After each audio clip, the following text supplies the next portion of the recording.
Bago ko simulan ang kwento, hihingi muna ako ng suporta sa mga bago kong tagapakinig. Paki-subscribe po sa channel ko. Paki-like na rin at paki-share. Kung may katanungan kayo tungkol sa kwentong ito, ay mag-comment lang kayo. Yun lang. Maraming salamat. Magandang araw at gabi sa lahat. Ako po si Norman at narito ako upang ibahagi ang aking karanasan na nangyari sa Cagayan de Oro noong 1973. Noong mga panahong yon ay nakatira pa kami ng aking asawa sa isang lugar na wala pang mga bahay. Sa dulo ng aming tahanan ay merong isang malaking ilog na isa sa pinagkukuhanan ko ng pagkain. Bawat gabi namimingwit ako doon at kadalasang nahuhuli kong isda ay mga tilapia na isa sa mga paborito naming mag-asawa. Ang kapaligiran sa paligid ng aming tahanan ay sobrang masagana sa mga puno at damo. Madilim din kapag gabi, kaya tuwing pupunta ako sa ilog, palagi akong may dala na gasera upang makita ko ng maayos ang daan at upang hindi rin ako matisod sa mga sanga na nakakalat sa paligid. Sa pagsapit pa lamang ng alas 7 ng gabi, ang tanging naririnig namin ay ang ingay ng mga kuliglig at pagaspas ng mga dahon sa puno. At pag lumalalim na ang gabi, sinasamahan na ito ng tunog ng hangin na hindi namin alam kung saan nagmumula o nanggagaling. Nang mga panahon ding ito ay nagnegosyo na kami. Tuwing madaling araw ay nagluluto kami ng mga kakanin. At sa umaga, ito ay aking ibinibenta sa mga pasayrong umaakyat ng barko sa pantalan. Ang nagturo sa amin sa paggawa ng kakanin ay ang tiyahin ng aking asawa na isang Bicolana at kilalang negosyante ng mga kakanin sa isang nayon sa rehiyong ng Bicol. Sobrang laki ng aming pasasalamat sa kanya. Dahil sa kanya ay medyo bumuti ang aming kalagayan. Sa loob ng 5 taon ng pagtitinda ko ng mga kakanin, nakabili ako ng mga gamit sa bahay.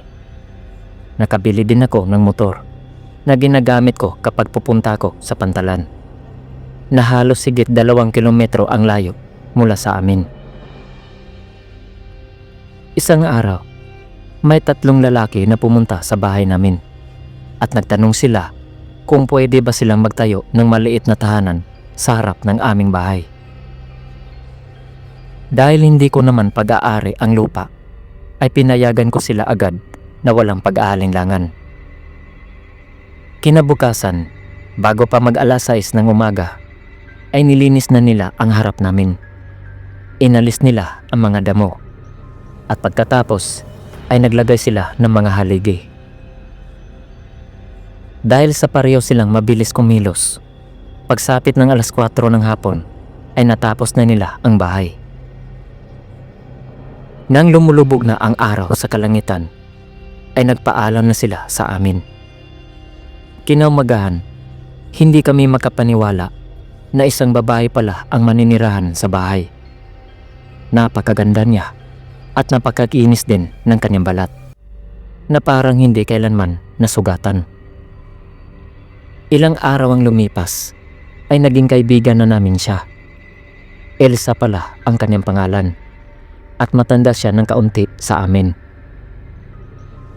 Hindi siya palakwento, magsasalita lang kapag tinatanong. At sa tuwing kausapin namin siya ng malapitan, lagi nang ibinabaling ang kanyang tingin sa ibang bagay. At sa gabi, gasera lamang ang nagbibigay ng liwanag sa kanyang maliit na kubo. Nung una, maayos pa ang lahat dahil madalas pa namin siyang nakikita at nakakausap. Ngunit pagkalipas ng 1 buwan, nagkaroon siya ng hindi inaasahang pagbabago. Dahil may mga gabi, siya ay umaalis ng tahanan at ang karaniwang suot na damit niya ay itim na halos dumadampi na sa lupa dahil sa haba. Bihira na rin namin siyang makausap dahil hindi na siya madalas lumabas sa araw. At habang lumilipas ang panahon, minsan na lang siyang umuwi. Kadalasan, 2 beses na lang sa isang linggo. Pero sa bawat uwi niya, lagi na siyang may dalang maliit na sako na puro manok ang laman. Isang umaga, habang abala kami sa paggawa ng mga kakanin, ay bigla na lang nahilo ang aking asawa. At pagkalipas ng ilang minuto, bigla na lang siyang sumuka ng tubig. Kaya, nang sumikat ang araw, dinala ko siya kaagad sa ospital na mahigit 1 kilometro ang layo mula sa amin. Habang tinitignan siya ng doktor, nanalangin din ako sa Diyos na sana ay walang seryosong sakit ang aking asawa. Ilang minuto ang lumipas, labis ang aking saya nang marinig ko ang sinabi ng doktor na nagdadalang tao ang aking asawa. Pagkalipas ng 4 na buwan, nagtataka kami nang bigla na namang nagbago si Elsa. Bumalik siya sa kanyang dati na gawain. Madalas na siyang lumalabas sa araw at madalas na din siyang nakikipagpintuhan sa amin. Hindi na siya umaalis sa gabi. Pero may mga pagkakataon na sumasama sila sa akin sa ilog at pinapanood nila ang ginagawa ko. Maaga na rin akong umuwi sa bahay dahil ako na ang laging gumagawa ng mga gawaing bahay. Hindi ko na pinapayagang magluto sa labas ang asawa ko kasi natatakot na ako na baka siya'y madulas na naman at madapa.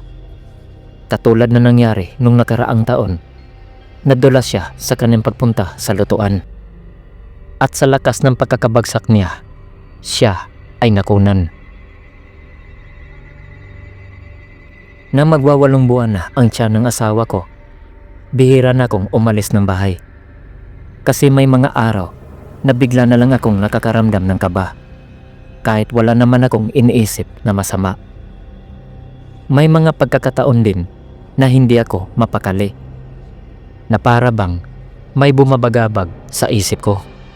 At higit sa lahat, may mga pagkakataon na habang papunta ako sa pantalan, bigla na lang bumibigat ang aking pakiramdam, na parang may malakas na puwersa na pumipigil sa aking katawan.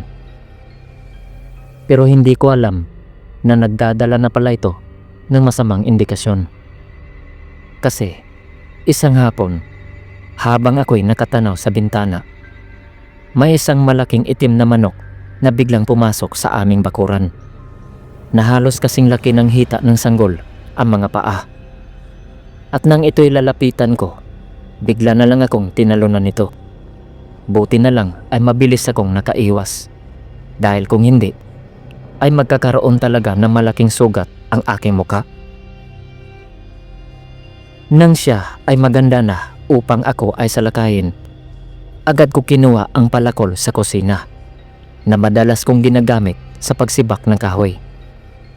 At dahil ako'y galit na, inatake ko ito na walang pag-aalinlangan. Pero ang problema, hindi ko talaga ito matamaan. Bukod kasi sa magaling itong umilag, ay parang pusa din itong kumilos. At nang pumasok ito sa talahiban, ay nawala ito na parang bula. Bago ako bumalik sa bahay, kumuha ako ng 2 bato mula sa lupa, na kasing laki ng aking kamao. Dahil may isang lalaking nakatayo sa tabi ng aming bahay, na naglalaway at walang pang itaas na damit. Sigurado ako na may masama siyang intensyon, kasi galit siyang nakatingin sa bahay namin, na tila may balak yata siyang pasukin ito. Ibabato ko na sana sa kanya ang 2 bato na hawak ko, pero bigla siyang nawala sa aking paningin. Naniniwala kong totoo ang mga nakita ko sa mga oras na yun, at hindi isang ilusyon.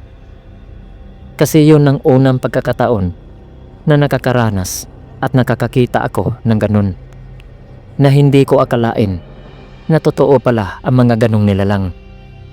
At totoo din pala ang sinasabi ng mga matatanda na hindi lamang tao ang naninirahan sa mundo. Mayroon pang iba, pero hindi lang natin sila nakikita. Makikita lang natin sila kung nais nilang magpakita.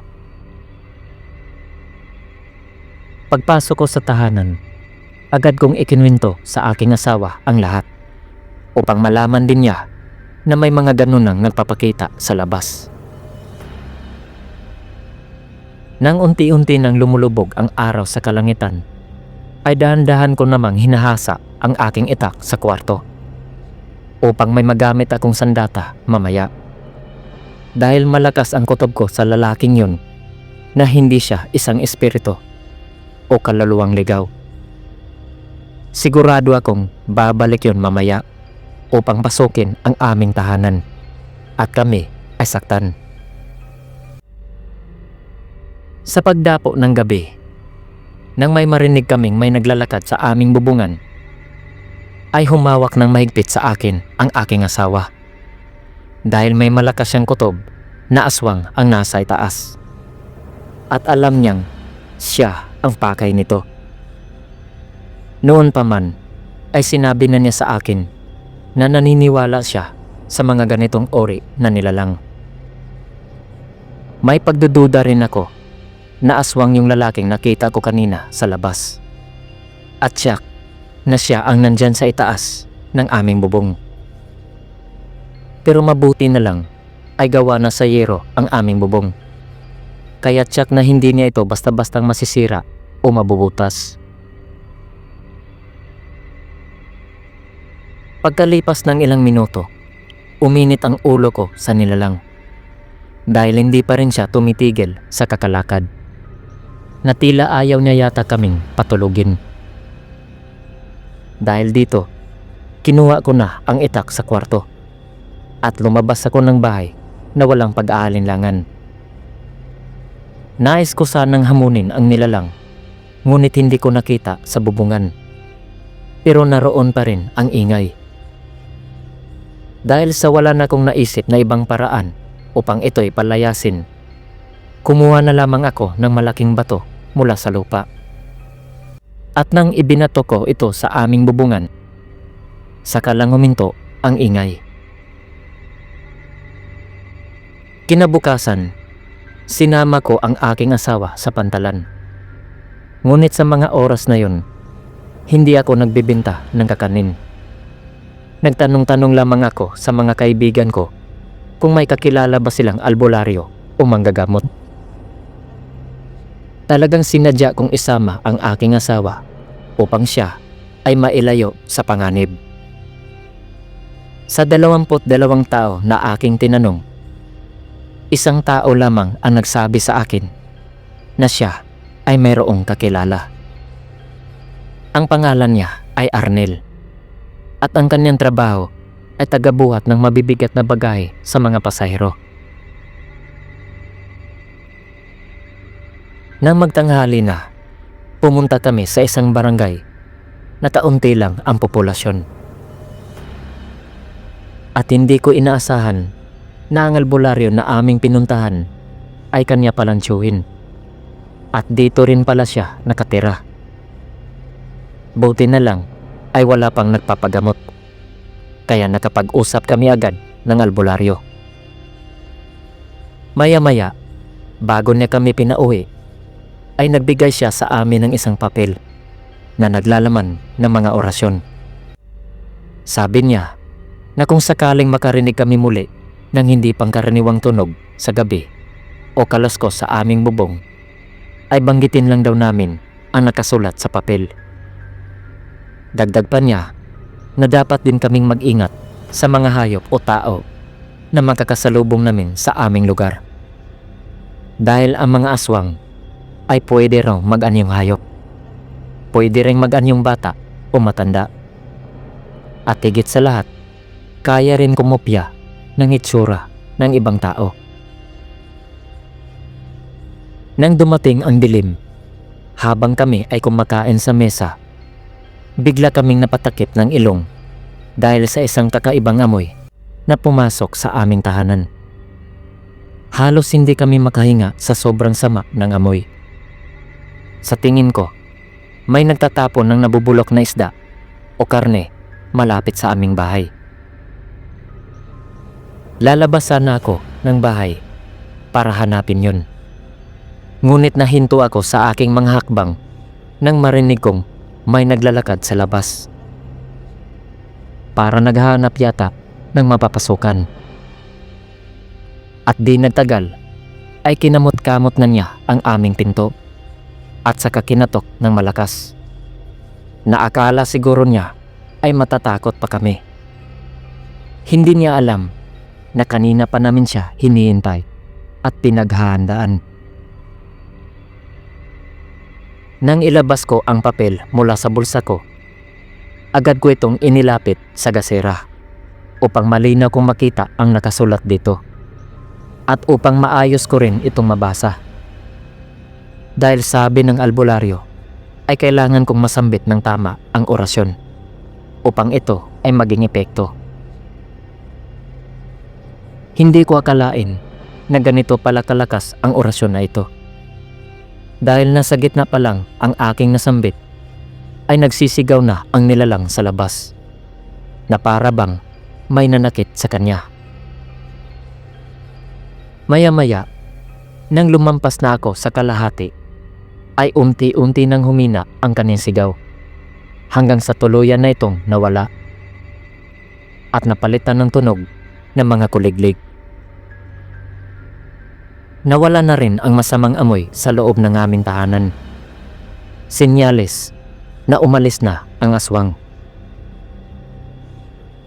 Akala ko ay maayos na ang lahat dahil ilang araw na kong walang nakikita sa labas at ilang gabi na ring hindi kami dinadalaw ng aswang. Pero akala ko lang pala yun. Wala akong kaalam-alam na may ibang plano na pala ang aswang. Kasi isang hapon, habang pauwi ako galing sa pangangahoy, napansin kong tila nagpabalik-balik lang ako sa aking dinadaanan.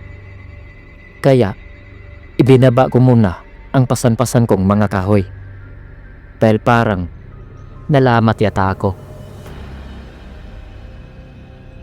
Nang malapit na ang gabi, saka ko pa naalala ang sinabi ng aking pinsan noon na kapag nalamat daw ako ay baligtarin ko lang ang aking damit. Nang binaligtad ko nga ay doon ko palang nakita ang daan patungo sa amin. Dahil sa kinatuban ako ng hindi maganda, ay agad akong tumakbo pauwi. Nang matanaw ko na ang aking tahanan, ay napahinto ako ng bigla sa damuhan. Nang makita ko ang aking asawa na may kausap na lalaki sa loob ng aming bahay. At nang tinignan ko ng mabuti, ay nanglaki ang mga mata ko dahil kamukhang kamukha ko ang lalaki. Kaya, nasabi ko sa sarili ko na mautak talaga ang nilalang na ito.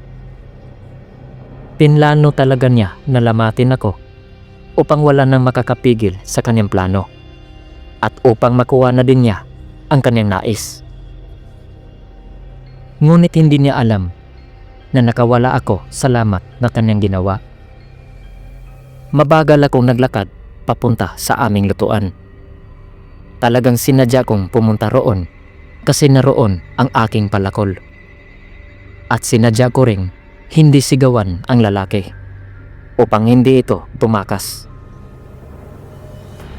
Nang makuha ko na ang palakol sa likod ng lutuan, maingat akong naglakad papunta sa likod ng aming bahay.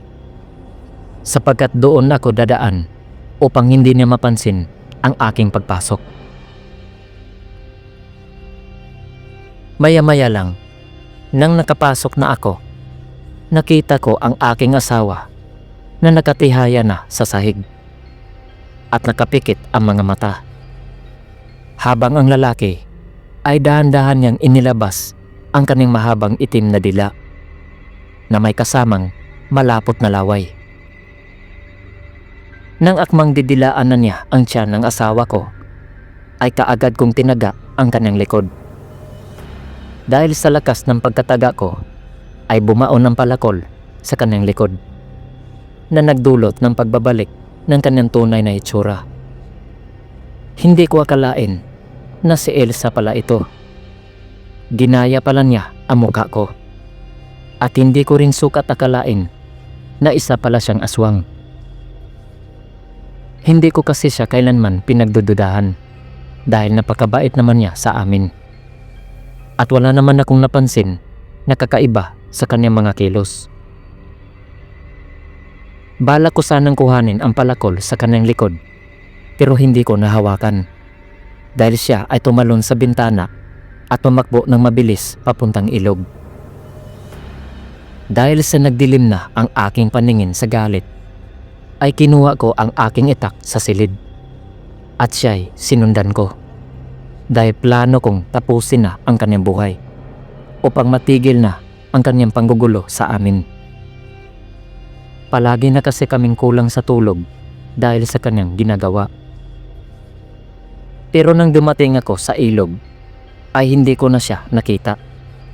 Kaya nagmura na lang ako sa galit. At sa sobrang galit ko, sinira ko ang kanyang bahay. At pagkatapos ay sinunog. Ilang araw ang nakalipas habang pauwi kami mula sa pamilihan. May nakita kaming mga tao na nagkukumpulan sa di kalayuan. At nang madaanan namin sila, ay napahinto kami ng bigla at napababa. Dahil may nasagasaan palang babae. At nang tignan namin, hindi kami makapaniwalan na si Elsa pala ang nasagasaan. Halos bali-bali na ang kanyang mga buto. Kaya awang-awa ang mga tao sa kanya. Nang mga oras na yon, kahit konti, ay wala talaga kaming nararamdamang awa. Kasi nagawa pa rin niya kaming traidorin kahit maayos naman ang aming pakikitungo sa kanya. At hanggang dito na lamang po ang aking kwento. Maraming salamat sa mga nakikinig. At maraming salamat din kay Sir Dan, ang tagapagsalaysay ng channel na ito.